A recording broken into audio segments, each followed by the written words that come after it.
Já, við höfum nú hér í dag verið að fara yfir hvernig við í Landsvirkjun ætlum að taka vel á móti framtíðinni. Við höfum sett niður skýr langtíma markmið, sett niður ákveðna áfanga, en eins og við vitum öll, þá er þetta aldrei vandi að spá fyrir framtíðina. Hún er bara hreinlega ekkert mótuð í stein. Það koma auðvitað tækniframfarir, það eru ólíka þarfir komandi kynslóðar, nýsköpun og svo framvegis. En það er eitt sem er algjörlega víst, að ef við erum vel undirbúin, að þá erum við þetta mun betur í stakk til þess að taka á móti framtíðinu. Við fórum alveg aftur til ársins 1965 og fórum yfir hvernig fyrirtæki Landsvirkjun hefur elst og vaxið og í dag höfum við aldrei verið eins fjárhagslega sterk. Við höfum verið að vinna því að greiða niður skuldir, auka arðgreiðslur og á sama tíma auki þennan fjárhagslega styrkleika sem er svo mikilvægur til þess að geta staðið á bak við nauðsynlegar framkvæmdir inn í framtíðina. Þetta er í raun og veru einfalt, hækkandi arðgreiðslur, lækkum skuldir, fjárfestum í framtíðinni. En við byggjum þessa góðu stöðu meðal annars á samvinnu við okkar viðskiptavini. Og þetta er auðvitað ákveðin jafnvægislist að því í öllum samningum skiptast auðvitað á svona skinn og skúrir. En við erum nú meðal annars í mjög mörgum áhugaverðum verkefnum sem gerir okkur svolítið samstíga inn í þetta hringræna og kolefnishlutlausa samfélag. Við vitum nefnilega að framtíðin þarf orku og við erum gríðarlega stolt af okkar virkjunum þar sem við erum að beisla vatnsafl, jarðvarma og auðvitað vindinn. En við vitum líka að það þarf að efla það sem fyrir er og leita nýrra lausna. Við þurfum að horfa til nýrra orkumannvirkja og eins og þið sjáuð hér fyrir í dag að þá erum við langt komin með Hvammsvirkjun og stækkun Þeistareykjavirkjana.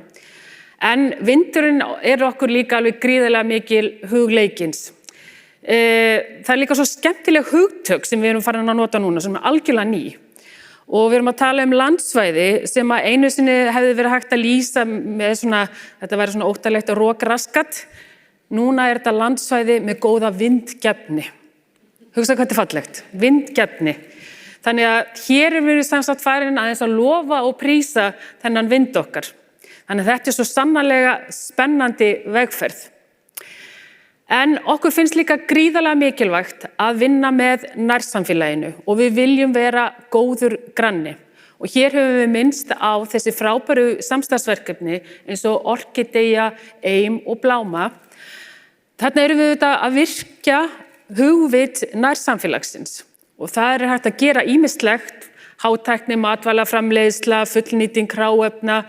En þetta snýst það að finna frumkvöðlana í nærsamfélaginu, finna fjárfestana, búa til tengingar og auka þennan slagkraft, ekki satt. En eins og við vitum þá er endurnýjanleg orka grunnurinn að þessari loftslagsvænu framtíð og við þurfum á hana að halda hér á landi en heimurinn þarf líka á þessari orku að halda. Og hér erum við svo heppin að okkar kolefnisfótspor í okkar orkuframleiðslu er gríðarlega lágt. Þannig að við vitum að þessi orka er gríðarlega verðmætt. Hún er verðmætt í dag og hún verður ennþá verðmættari í framtíðinni. Þess vegna skiptir orkusparnaður og orkunýtni gríðarlega miklu máli líka. Við megum aldrei vera að sóa neinu. En það eru þetta gríðarlega mörg spennandi tækifæri framundan. En ég vil núna nota tækifærið og þakka starfsfólki Landsvirkjunar sem hefur staðið þessa COVID og óveðurstíma. Við höfum svolítið kvartað hérna á láglendi yfir leiðilegri tíð. Það hefur verið mjög svona endalaust gult og rautt, appelsínugult litakort fyrir okkur.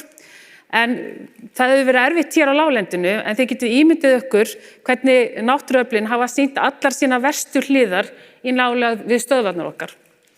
Og okkar starfsmenn hafa sinnt þessari glímu af miklum dugnaði og hörku og lagt kapp á að halda okkar starfsemi gangandi. Takk kærlega fyrir það. En hvað sem öllu starfi fyrr og nú líður og okkar áætlunum framtíðarlausnir, að þá algjörlega ljóst líka að við gerum þetta ekki ein. Og jafnvel þetta mjög svo öfluga orkufyrirtæki í eigu þjóðarinnar þarf á samstarfsaðilum og bakhjörlum að halda ef við ætlum að komast alla leið. Af því eins og við töluðum orkuskiptin þurfa ekki bara nýja orku, þeir þurfa nýja innviði, nýja tækni, þekkingu og hæfni. Og við þurfum svo sannarlega að gera þetta saman. En nú komið að leiðarlokum í dag. Ég vil benda ykkur á að frekari upplýsingar að finna inn á landsvirkjun.is. Takk fyrir komuna og ég vil bjóða gestum hér í Hörpu að staldra aðeins við og þiggja veitingar hérna beint fyrir utan og til ykkar sem hafi hort á okkur í streyminu, takk fyrir áhorfið.